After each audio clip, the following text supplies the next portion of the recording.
कीड़ी नगरा सींचने की कहानी। एक गांव में एक बुढ़िया माई रहती थी। उसके 2 बेटे तथा 2 बहुएं थी। बुढ़िया माई भगवान श्री हरि विष्णु की परम भक्त थी। अपना जीवन दान पुण्य धर्म कार्य कर्मों में लगाती थी, परंतु बुढ़िया माई कभी भी मंदिर और सत्संग में वह तीर्थ स्थानों पर नहीं जाती थी। एक बार गांव में भागवत कथा हो रही थी। बेटे ने कहा, माँ आप सारा दिन घर में रहती हैं, आप मंदिर में भागवत कथा सुनने क्यों नहीं जाती? बुढ़िया माई ने बेटे का मन रखने के लिए कह दिया, आज जाऊंगी, परंतु नहीं गई। ऐसा करते करते 6 दिन निकल गए। बुढ़िया माई के बेटे ने कहा, माँ आज अंतिम दिन है, आज तो कथा सुनने आपको जाना ही पड़ेगा। सारा दिन घर का काम करके बुढ़िया माई ने जाते जाते इतनी देर कर दी कि अंतिम दिन की भागवत कथा भी समाप्त हो गई।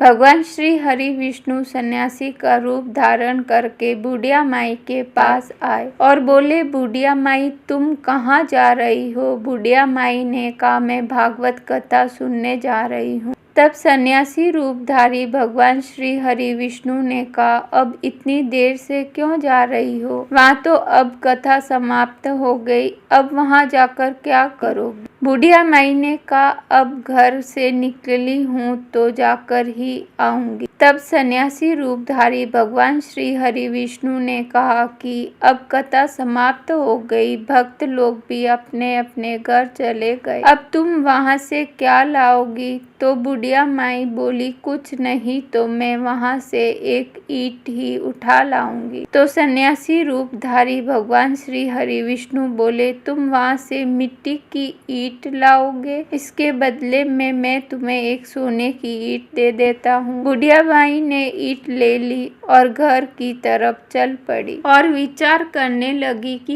यदि यह ईंट मैं घर लेकर जाऊंगी तो बेटे बहू झगड़ा करने लगेंगे, इसीलिए घर के आंगन में बाहर ही बुढ़िया माई ने वह ईंट जमीन में गाड़ दी। परंतु अब उस बुढ़िया माई का ध्यान उस ईंट पर ही रहने लगा। खाने पीने घर के काम करने में सदैव बुढ़िया माई अपना ध्यान सोने की ईंट पर लगाए रखती। बेटे बहू ने पूछा, माँ पूरे दिन घर के आंगन में क्या करती रहती हो? तो बुढ़िया माई ने कहा, मैं आने जाने वाले को देखती रहती हूँ। एक दिन बुढ़िया माई मर गई। यमराज के दूत बुढ़िया माई को लेने आए। बुढ़िया माई को लेकर धर्मराज जी के पास पहुँचे और धर्मराज जी को सारी बात बतलाई। धर्मराज जी ने बुढ़िया माई को कुतिया की योनि दे दी और कुतिया उसी पेड़ के नीचे बैठी रहती। बुढ़िया माई की बहू ने कहा, इस कुतिया को यहाँ से भगाओ, नहीं तो ये बच्चों को काट जाएगी। तो उसके बेटे ने उसकी पीठ पर एक लकड़ी मारी तो वह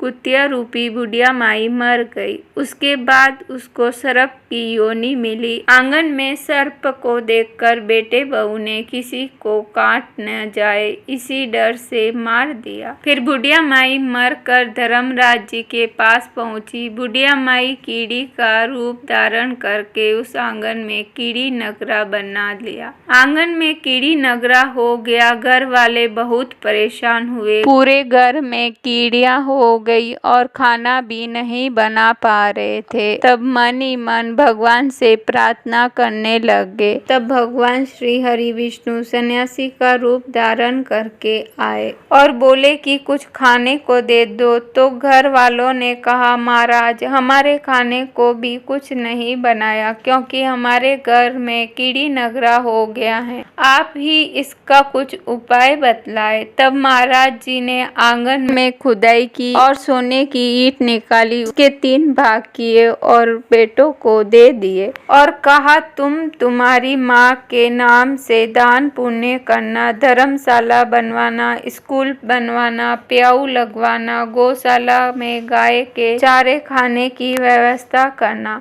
परंतु दोनों बेटे आपस में झगड़ने लगे कि तू दान कर, तू दान कर। किसी ने बुढ़िया माई के नाम से कोई दान नहीं किया और कीड़ी नगरा वहाँ उसी रूप में स्थापित रहा। कुछ दिन बाद सन्यासी वापस आया और बुढ़िया माई के बेटों ने भगवान सर्वरूपधारी सन्यासी महाराज से कहा कि हमारी घर की हालत वैसी की वैसी है, कीड़ी नगरा तो वैसे का वैसा ही है। तब साधु रूपधारी सन्यासी महाराज ने कहा, वह सोने की ईंट के टुकड़े लाओ और उन्हें बेचकर उनसे जो भी धन मिले उसे तुम्हारी मां के नाम से दान पुण्य करो। इस कीड़ी नगरा पर शक्कर और आटा डालो।